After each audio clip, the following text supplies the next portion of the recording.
দেখুন কত সুন্দর দেখতে লাগছে, যেমন ঘমটা দেয় তেমন ঘমটা দেওয়া হয়ে গেল।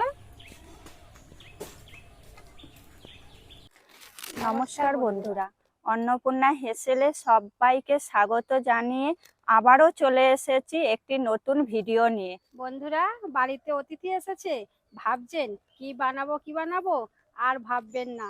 বাড়িতে বাঁধাকপি আছে তো, তাহলে ঝটপট বানিয়ে ফেলুন বাঁধাকপির ঘোমটা।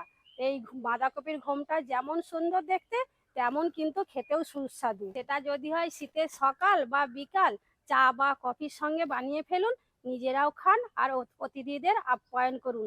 দেখবেন পুরো জমে যাবে। প্রথম থেকে শেষ পর্যন্ত ভিডিওটা দেখতে থাকুন, আশা করছি আপনাদের খুবই ভালো লাগবে। দেখুন বন্ধুরা, বাঁধাকপির ঘোমটা বানানোর জন্য প্রথমেই আমরা একটা বাঁধাকপি নিয়ে নিয়েছি। এবার এই বাঁধাকপির ওপর থেকে শক্ত পাতাগুলো ফেলে দিয়েছি, পাতাগুলো আছে সেখান থেকেই আমি কেটে নেব। তো দেখুন, একটা ছুরি নিয়েছি আর বাঁধাকপির এইভাবে গোড়া থেকে কেটে দিতে হবে। দিলেই দেখবেন পাতাগুলো উঠে আসছে। মুখটা প্রথমে কেটে কেটে দিয়েছি, তারপর এইভাবে এক এক করে পাতা ছাড়িয়ে নেব। এখানে আমি 5টা পাতা ছাড়িয়ে নিয়েছি। যতগুলো দরকার আপনারা ততগুলো পাতা ছাড়িয়ে নেবেন। এবার দেখুন, পাতার পিছন দিকে যে মোটা শিরাটা আছে সেটা আমি ছুরি দিয়ে হালকা করে কেটে ফেলে দেব। প্রথমে আমি উনানের মধ্যে কড়াই বসিয়ে দিয়েছি, তার মধ্যে দিয়ে দিয়েছি জল। এই গরম জলের মধ্যে এই পাতাগুলোকে এবার 5 মিনিটের জন্য সেদ্ধ করে নেব। আর এই জলের মধ্যে দিয়ে দেব হাফ চামচ লবণ। তারপর ছাড়িয়ে রাখা পাতাগুলো এক এক করে জলের মধ্যে দিয়ে দিতে হবে। জলের মধ্যে দিয়ে দিয়েছি, এবার আমি 5 মিনিটের জন্য ঢাকা দিয়ে দেব। 5 মিনিট হয়ে গেছে, এবার আমরা ঢাকাটা খুলে নেব।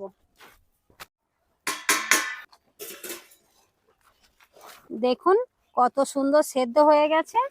এবার এগুলোকে আমরা একটা ছাঁকনি দিয়ে ছেঁকে তুলে নেব। এভাবে জল ঝরিয়ে তুলে নিতে হবে। দেখুন পাতাগুলোকে একটু এমন সেদ্ধ করে নিতে হবে, নইলে এগুলো যখন রেডি করব তখন সব পাতা ফেটে যাবে। গরম হয়ে গেছে, এবার কড়াইয়ের মধ্যে তেল দিয়ে দেব। তেল গরম হয়ে গেছে, এবার দিয়ে দেব কুচিয়ে রাখা পেঁয়াজগুলো। পেঁয়াজগুলো বেশ একটু লাল লাল করে ভেজে নেব। দেখুন পেঁয়াজগুলো বেশ লাল লাল হয়ে গেছে, এবার দিয়ে দেব এর মধ্যে একসঙ্গে বেটে রেখেছিলাম আদা ও রসুন বাটা। এইগুলো দিয়ে সব একসঙ্গে আদা রসুন ও পেঁয়াজ বেশ ভালো করে ভেজে নেব। বাঁধাকপির ঘোমটা বানানোর জন্য এখানে নিয়ে নিয়েছি 250 গ্রাম মাংসর কিমা। এবার এর মধ্যে দিয়ে দেব। মশলার সঙ্গে মাংসটাকে ভালো করে কষিয়ে নিতে হবে। এই পুরটা বানানোর জন্য কিন্তু এই মাংস খুব বেশি ভাজার দরকার নেই, মোটামুটি হালকাভাবে ভেজে নিলেই হবে। দেখুন হালকাভাবে ভাজা হয়ে গেছে, এবার এর মধ্যে দিয়ে দেব কুচিয়ে রাখা কাঁচা লঙ্কা, আর দিয়ে দেব আগে থেকে কেটে রেখেছিলাম ক্যাপসিকাম। এগুলো দেওয়ার পর বেশ ভালো করে একটু নাড়াচাড়া করে নেব। দেখুন এখানে আমার আরো কিছু উপকরণ লাগবে, সেগুলো আপনাদের দেখিয়ে দিচ্ছি।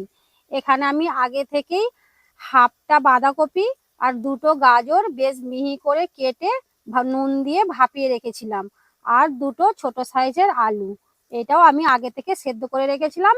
এবার পরপর ওই মাংসের ওপর দিয়ে দেব। এগুলো মোটামুটি ভাজা ভাজা হয়ে গেছে, এবার আমি ওই বাঁধাকপি আর গাজরটা দিয়ে দিলাম। দিয়ে আবারও সবগুলোকে মোটামুটি একটু কষিয়ে নেব। এবার এর মধ্যে দিয়ে দেব সেদ্ধ করা আলুগুলো। আলুগুলোকে আমি হাত দিয়ে এইভাবে ভেঙে দেব। সব আলুগুলোকে আমি এইভাবে ভেঙে দিলাম। এর মধ্যে সবশেষে দিয়ে দিলাম কিছুটা ধনেপাতা কুচি। এবার সব উপকরণগুলো আমরা ভালো করে কষতে থাকবো। আর বন্ধুরা, এই শীতের সময় যে কোনো সবজিতেই ধনেপাতা না দিলে কিন্তু ভালো লাগে না। তবে আপনারা যদি কেউ ধনেপাতা পছন্দ না করেন তাহলে নাও দিতে পারেন, এতে কোনো অসুবিধা হবে না। আর বন্ধুরা, যদি আপনারা চিকেন পছন্দ না করেন তাহলে কিন্তু ডিম দিয়েও এই রেসিপিটা বানাতে পারেন। তবে ডিম দিলে ডিমটাকে প্রথমে সেদ্ধ করে নেবেন, তারপরে একটা গ্রেটারের সাহায্যে গ্রেট করে দিয়ে দেবেন। আপনারা কেউ মাংস বা ডিম কোনোটাই পছন্দ না করেন তাহলে কিন্তু মাছের কিমা করেও এই রেসিপিটা বানাতে পারেন। দেখবেন খেতে কিন্তু খুব সুন্দরই লাগবে। এবার এর মধ্যে দিয়ে দেব 1 চামচ হলুদ গুঁড়ো ও স্বাদ মতো লবণ। এটাও আমি প্রায় 1 চামচের মতোই দিয়ে দিয়েছি। দিয়ে এবার সব উপকরণগুলো আবারও কিছুক্ষণের জন্য ভালো করে একটু কষিয়ে নেব। তারপরে আমাদের পুরোপুরি পুরটা রেডি করা হয়ে যাবে। এবার এর মধ্যে দিয়ে দেব আগে থেকে যে চীনা বাদাম দোকানে পাওয়া যায়, সেটা আমি গুঁড়ো করে রেখেছিলাম। তবে এটা দেখুন খুব কিন্তু মিহি করে আমি গুঁড়ো করিনি, মোটামুটি দানা দানা ভাব আছে। এই দানা দানা ভাবটাই খেতে ভালো লাগবে। সব শেষে বাদামটা দেওয়ার পর কিছুক্ষণ নাড়াচাড়া করেই আমি নামিয়ে নেব। পুরটা আমার পুরোপুরি রেডি হয়ে গেছে। এবার আমি এটাকে নামিয়ে নেব। এবার এই পুরটাকে আমরা 5 মিনিটের জন্য ঠান্ডা করে নেব। প্রথমে আমি একটা ব্যাটার তৈরি করে নেব। ব্যাটার তৈরি করার জন্য প্রথমে 1 বাটি বেসন নেব। তারপর ওর মধ্যে দিয়ে দেব 1/2 চামচ হলুদ গুঁড়ো, স্বাদ মতো নুন। সব শুকনো উপকরণগুলো ভালো করে মিশিয়ে নেব। তারপর অল্প অল্প জল দিয়ে ভালো করে গুলে নেব। দেখুন বন্ধুরা, খুব বেশি পাতলাও করব না, খুব বেশি গাঢ়ও করব না, এই পর্যায়ে রেখে দিতে হবে 5 মিনিট। দেখুন বন্ধুরা, পাতাটাকে প্রথমে একটা থালার মধ্যে এইভাবে পেতে নিতে হবে।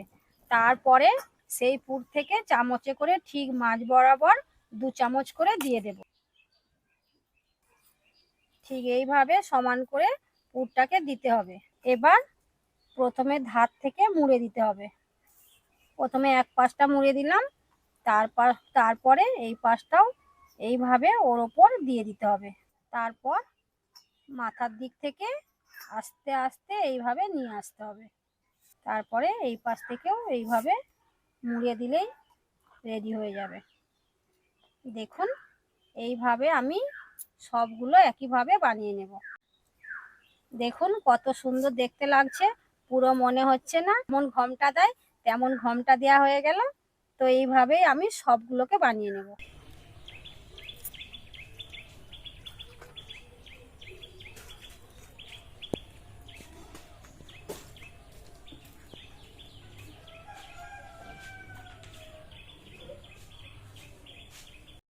বন্ধুরা, এই মোরগগুলো ভাজার জন্য আমি কড়াইয়ের মধ্যে তেল দিয়ে দিয়েছি।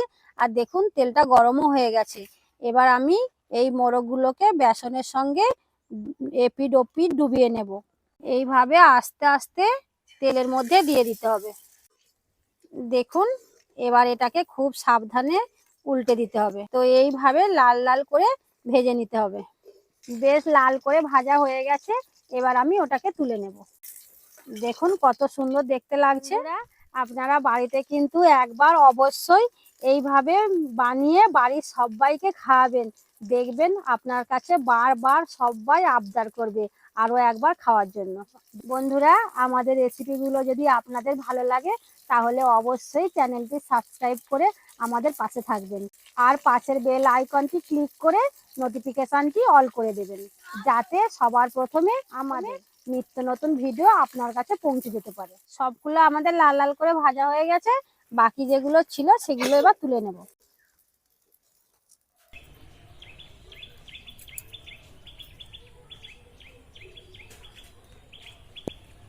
দেখুন বন্ধুরা, দেখতে কিন্তু খুব লোভনীয় লাগছে। এবার আমি কেটে দেখবো ভেতরটা কেমন কি হলো।